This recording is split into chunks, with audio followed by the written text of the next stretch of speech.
période où nous sommes là, janvier, février là, demandez à ceux qui sont au Sénégal. C'est la meilleure période pour faire les achats. Parce que Joe, ils ont déjà tout libéré sur le Sérig. Donc, pratiquement là, on ne fait pas trop le malin sur les prix. On accepte, c'est un peu chaud.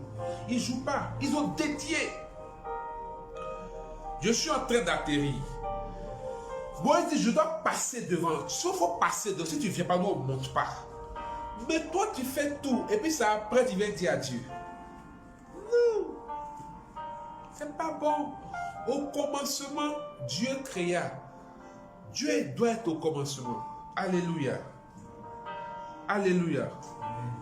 Donc, si tu as contrôlé ce mois de janvier par la dédicace qui implique la consécration et l'alliance avec Dieu, tu contrôles tous les autres mois de l'année. La faveur est relâchée.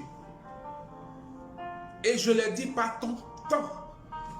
Trois choses, ton temps, tes actions, ce que tu fais, et ton argent. Frère, ton premier revenu, c'est tes prémices, c'est dédié au Seigneur. Ces choses qu'on prend, les gens pensent que c'est pour escroquer les gens. Tout qu'on fait, c'est pas parce que tu donnes que l'homme de Dieu, ou bien l'église vous donne est béni. Non. C'est Dieu, c'est parce que tu donnes que toi tu es béni. Personne ne peut sponsoriser l'œuvre de Dieu ou un serviteur de Dieu authentique et véritable. Dieu prend en compte. C'est pourtant ton premier. Tout ce qui est premier revient à Dieu. Tes prémices, ton premier. On va lire la parole de Dieu. Parce que souvent, tu as dit, vous savez, les questions de finances spirituellement, quand on dit non, j'ai la main percée, mon argent ne rentre pas, frère, on ne sème pas piment pour avoir oignon. On ne sème pas goyave pour avoir orange. C'est comme quelqu'un, tu penses que tu as prié, l'argent va pleuvoir sur toi. Tu as déjà vu ange envoyer des mallettes d'argent à quelqu'un? Jamais. Parce qu'il faut travailler pour avoir l'argent. Prière ne donne pas l'argent. La prière donne la faveur pour le travail. La prière donne la caution et l'approbation de Dieu et force les portes spirituelles s'il y a des blocages dans ce que tu fais comme travail. Souvent on dit non, mais tout ne marche pas, j'ai même percé, frère. Il faut dédier tes finances au Seigneur. On lui donne le premier revenu. Souvent, les gens font l'amalgame. Vous savez, pour bénir, Isaac a dit à Ésaü, apporte-moi un gibier. Apporte-moi un gibier. Là, apporte-moi un gibier. Et quand il a mangé le raisin, il rentre. Même Élie, chez la veuve, Élie même ne joue pas. Elle est veuve. Elle a un fils.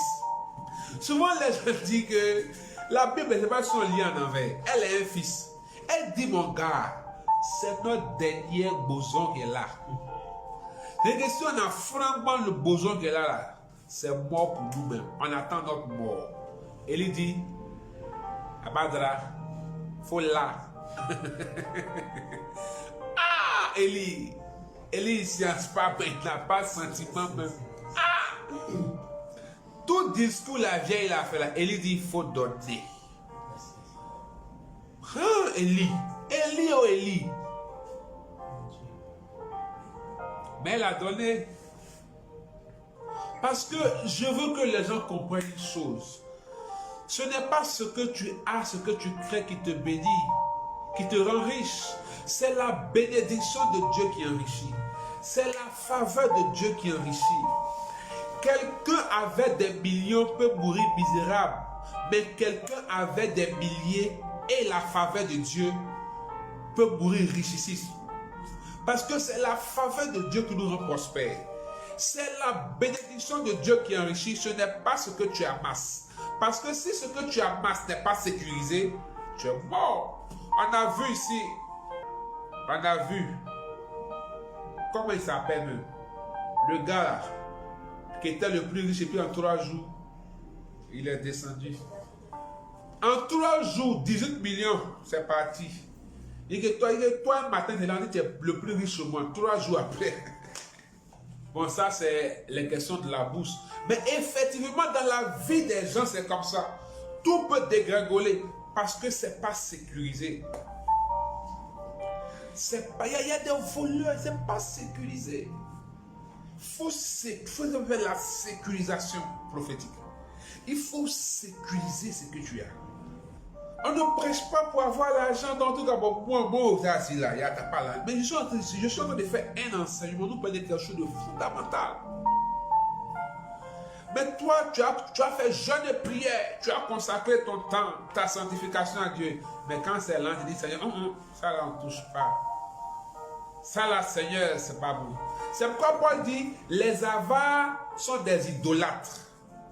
Parce que tu préfères amasser ton argent au lieu de l'offrir. Donc c'est comme si tu considères l'argent plus que la faveur de Dieu. C'est pas bon. Ton premier revenu, donc je disais qu'il y a le gibier. Pour parler sur la vie d'Isaac, de Ésaü, il a demandé un gibier. Rebecca a fait la mamaille. Jacob a envoyé, Isaac a relâché. Ou on peut avec ça, ce sont des appellations ou des dénominations où on dit par exemple le bélier. Quand Abraham était sur le mont Moriah, le bélier en signe d'action de grâce. Donc en fin d'année, je peux faire une action de grâce pour dire merci au Seigneur. Ça n'a rien à voir avec mon premier revenu. C'est mon premier revenu de l'année. Je vais vous dire pourquoi c'est important. Genèse 49, verset 3. Écoutez bien ce texte. Genèse 49, verset 3. Toi, Ruben, tu es mon fils aîné. Toi, Ruben, tu es mon fils aîné. Le premier que j'ai engendré. Le premier que j'ai engendré, son premier fils. Quand je t'aime plein de force. Dans ma Bible, on dit la force de ma vigueur. Parce que la force de ma vigueur, ce qui est pur. Vous savez, quand on presse l'olive là, ou bien graine, ou bien ceux qui font manioc là, attiéké, gari, la première pression est toujours pure. Mais au fur et à mesure qu'on presse, ça perd en teneur. C'est ça la vigueur. Regardez Abel. Abel a donné le premier né de son troupeau. Et que quand Abel a commencé, c'est qu'il a sorti en premier, qui devait lui procréer encore là, il a donné au Seigneur. Souvent, on compte trop sur nous et ce qu'on-là, au lieu de compter sur la bénédiction de Dieu. Proverbe 10, on dit, c'est la bénédiction de Dieu qui enrichit. Pour terminer, on va lire Exode 22, verset 29. Exode 22, verset 29. En ce qui concerne le premier petit d'une vache, d'une brebis ou d'une chèvre, on doit le laisser pendant 7 jours auprès de sa mère. Le 8e jour, offrez-le-moi en sacrifice. Ok, je vais lire dans ma version, vous allez bien comprendre. Ne diffère pas d'offrir. Ne diffère pas d'offrir de ton abondance et de ton superflu. Le premier-né de tes fils, tu me le donneras. Et God, tu ne sciences pas.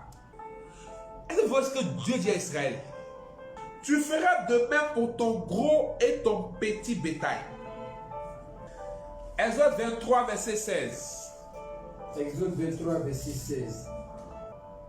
Vous célébrerez ensuite la fête des moissons au moment où vous moissonnez les premiers produits des champs que vous cultivez. Et en automne, à la fin de l'année, vous célébrerez la fête de la récolte. Lorsque vous aurez fini de récolter les produits de vos plantations, chaque année, tous les hommes de votre peuple viendront donc se présenter 3 fois devant moi, le Maître, le Seigneur. Verset 19. Vous viendrez présenter les premiers produits de votre terre.